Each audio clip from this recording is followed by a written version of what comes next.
It's time for Ask the Expert, your chance to learn something new every day. Let's find out who our expert is today. Well, today on Ask the Expert, we have Savor. They are a Santana tribute band. Welcome to the show. Thanks for having me. So, that must be a tall order to do Santana. He's quite a player. How did this all come about? Well, it actually didn't start as a Santana tribute band. I've been a songwriter as long as I've been a guitar player. And I'm fascinated with Latin music. So many years ago, I began to write Latin music, and I was looking for people to play it. Somebody that I ran into suggested I start a Santana tribute band, and I was a little lukewarm about the idea because I didn't really want to do that. But after a while, I realized it would get me the players. So I thought, let me just do this, then I could make it work. And a few surprises came out of that. First of all, starting and getting a Santana tribute band working was a lot more difficult than I had anticipated.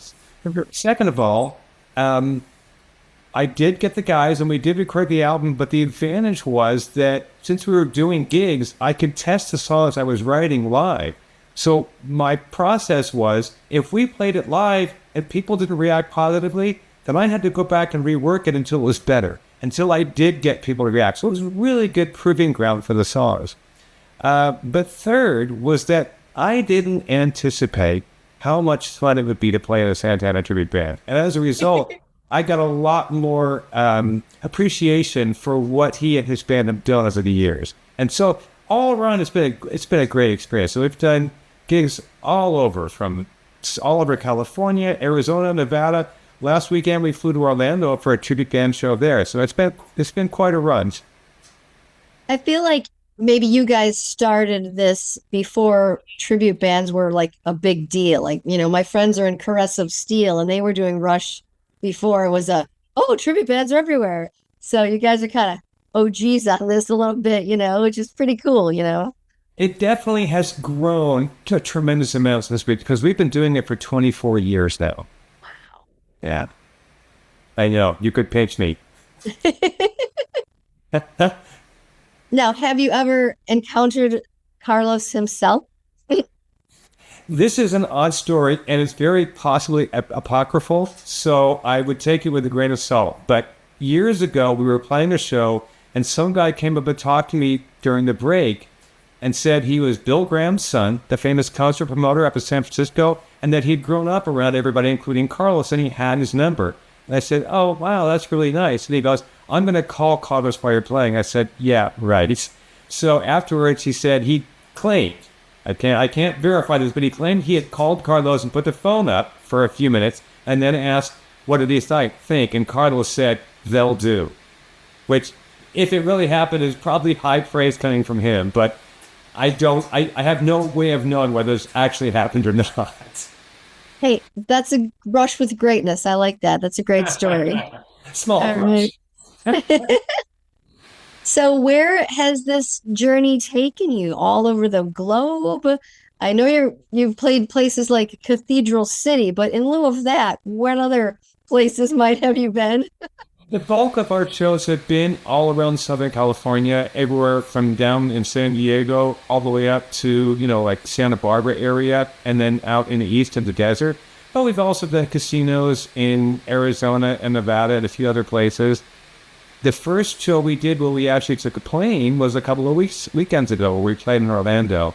But I've started to get more interest from agents who are looking to book somebody flying in. So who knows? That may be a new chapter for the bands.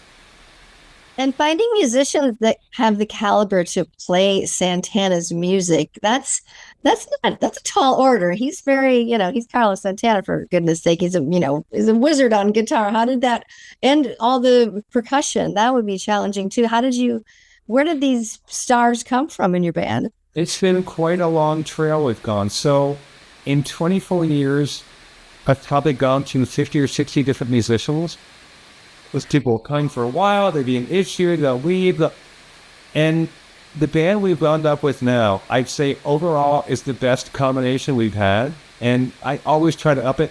They're all really good players, and I'm happy to be playing with them. And we're all, because we enjoy the music and we enjoy each other as musicians, it adds an extra spice to the live show. I think people pick up on that. Oh, that's cool.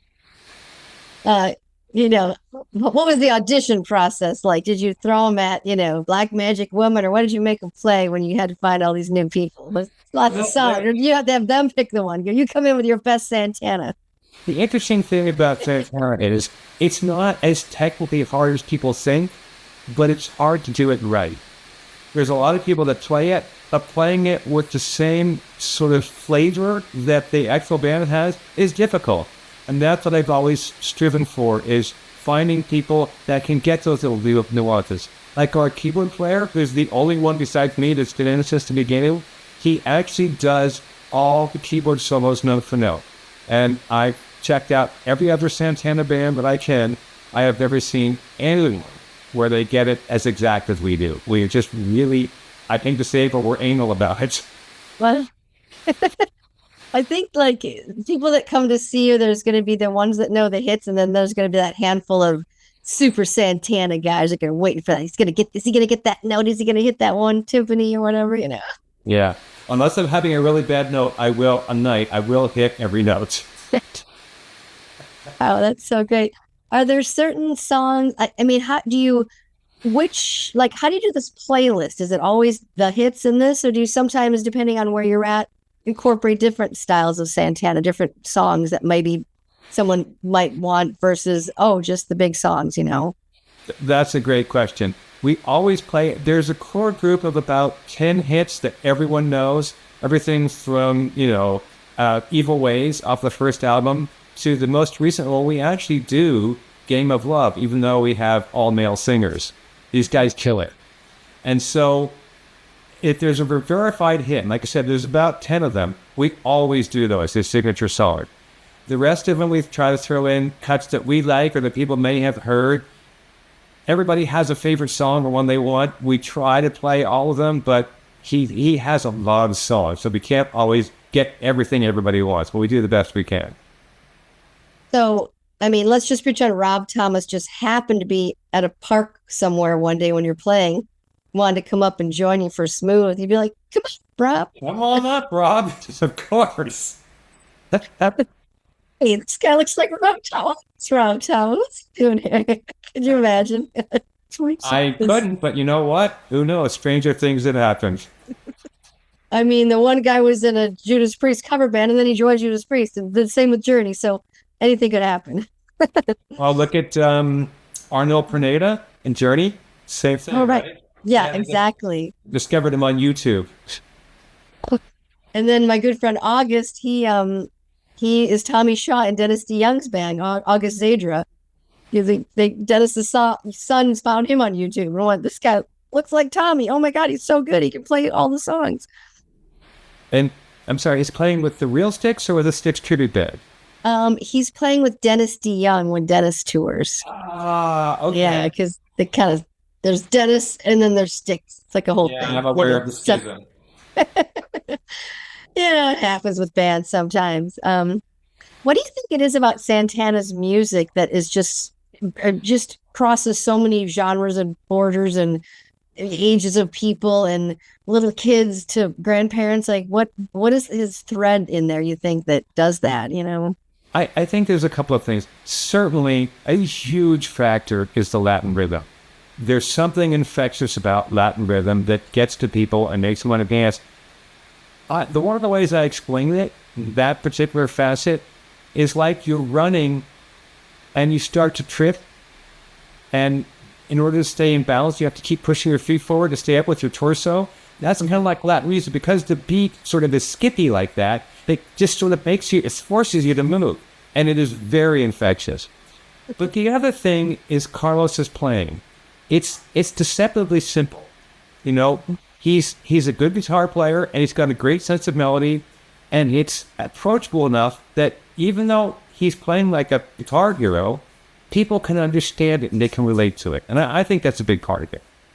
Yeah, exactly. And, so before you did this, what kind of stuff did you do for music? Oh, which decade? I played hard rock, folk music. In the 80s, I was in a full-on, a new wave techno band with the big hair and everything. I mean, I like a lot of kinds of music. I grew up playing heavy-duty jazz rock fusion, which was really fun, but nobody liked it other than other musicians. So I'm not even sure who does jazz rock fusion. For example, who does that? Like, Return to Forever, the Mahavishnu Orchestra, Dixie Dregs. Most people won't have heard of these, but a lot of musicians know who they are, and that's the kind of stuff I played when I was younger. But it just, unfortunately, it reaches a very small niche group of people, and so I decided to move into more of a direction that could please me, but also that other people could relate to. Okay, and you have Steve Morse hairdo a little bit, so there's that. Oh, you know the Dregs. I'm impressed.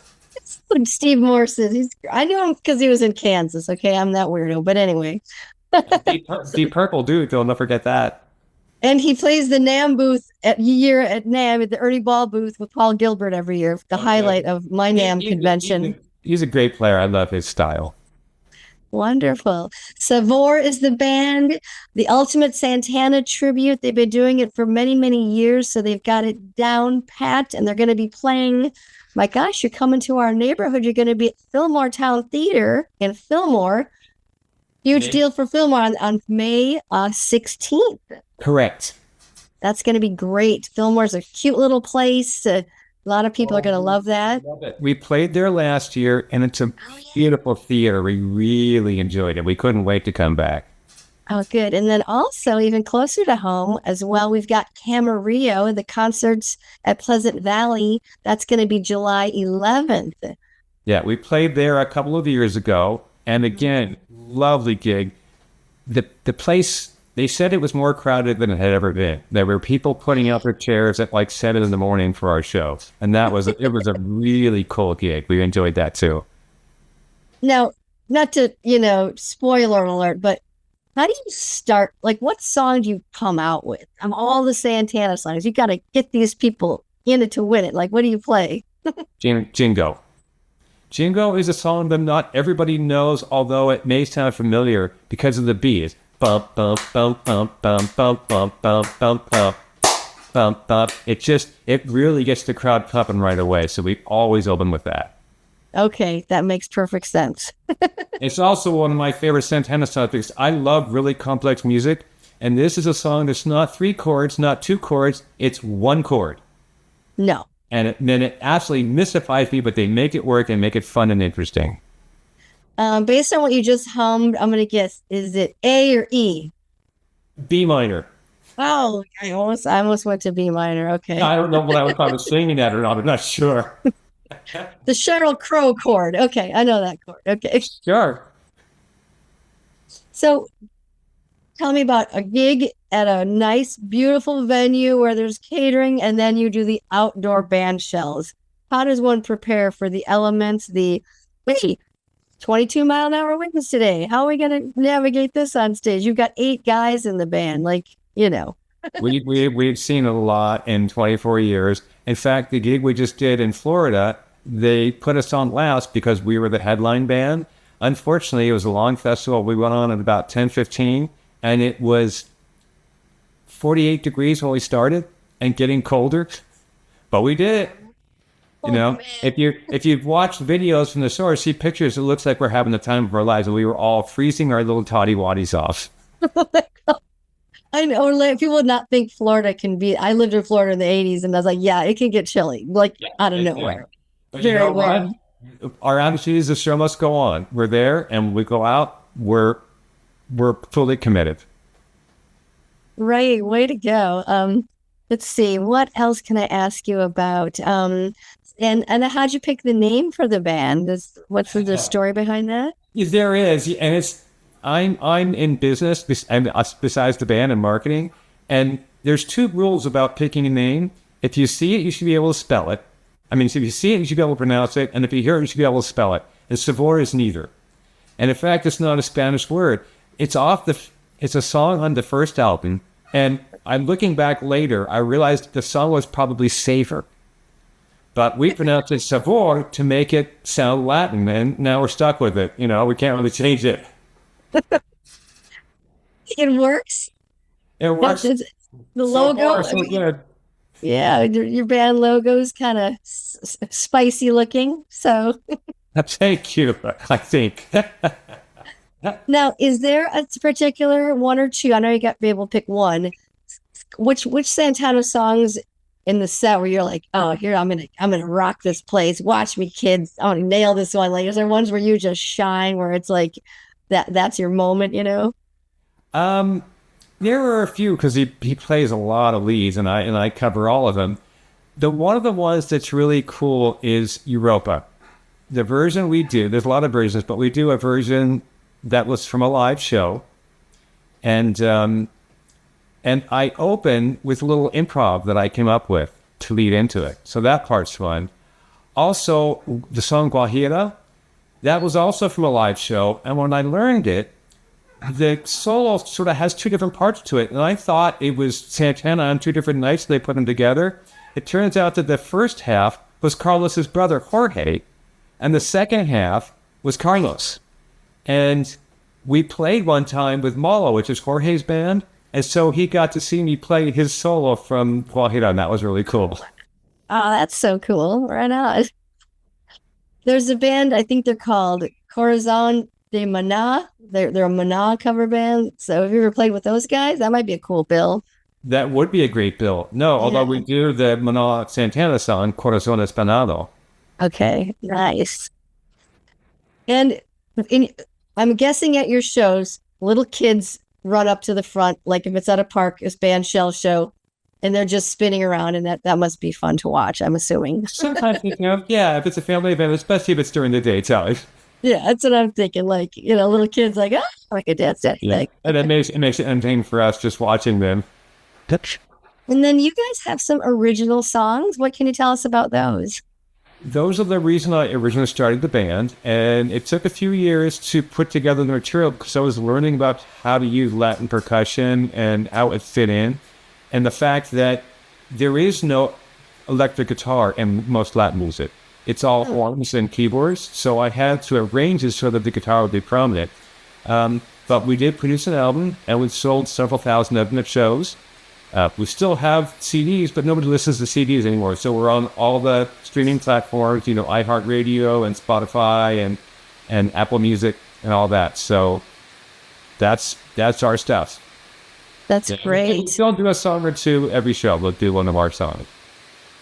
So again, we're talking with Savor. They are a Santana tribute band. They were doing the tribute thing before it was a thing. They're going to be playing in Fillmore May 16th and then in Camarillo July 11th. Let's see, what is your guilty pleasure of music outside of being a Santana expert? What would we catch you playing and we'd be like, wait, Michael's listening to that? Playing or listening? Listening. Well, both. Give us both. Why not? I can tell you who my all-time favorite band is. It's Kansas. The original 6 guys, I'm just gaga for the band. I got to see them 3 times when they were still together, and I still think they're the bomb. And what I play, it depends. I'm always trying to push myself. Right now, I'm working with outside the band, I'm working with a guy who plays keyboards and bass at the same time. And he's more of a jazz guy, kind of intense stuff. So that's really pushing me, and I enjoy that. It's been fun. I gotta say, Miracles Out of Nowhere, one of the greatest songs in the history of the universe. It's a great song. Yeah, the first 4 albums are just killer. I could probably sing all of Leftoverture. I played it that many times. So props to Kansas. You have good taste, Michelle. I remember one year at the NAMM show, we saw Kansas play for Audix microphones just in a tent. It was like, oh my God, we're watching Kansas in this little thing. Like, that was something else. That was more recent, I take it, right? Because if Steve Morris was playing with them. Yes, this was like probably the 90s, because Steve Walsh was still in the band. So that was huge. Oh, was he? I always thought he was one of the top rock vocalists of all time. Amazing.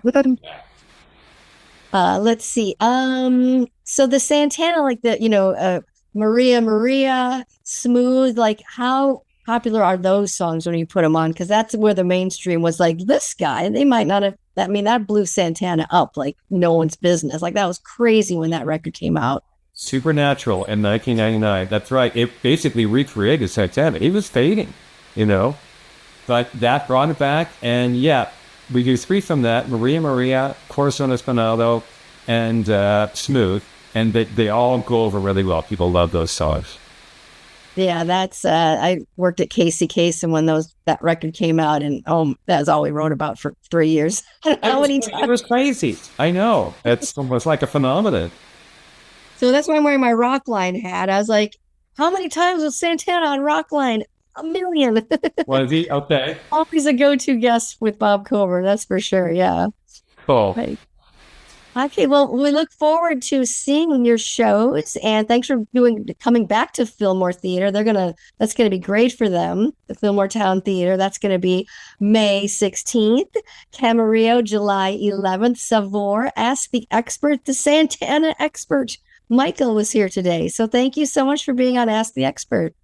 Michelle, I really enjoyed talking to you. Thank you. Okay, good. We'll see you on that stage. Great. Looking forward to it. Bye-bye. Make sure you get ready to get that throat coat tea. Got to make sure you stock up on that.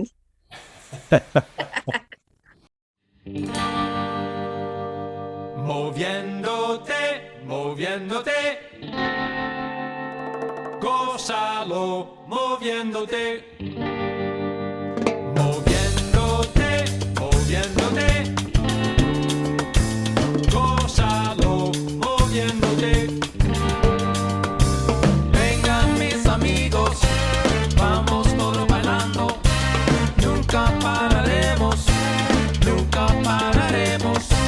Vengan con nosotros, hombres y mujeres, niños y abuelos, niños y abuelos.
diciéndote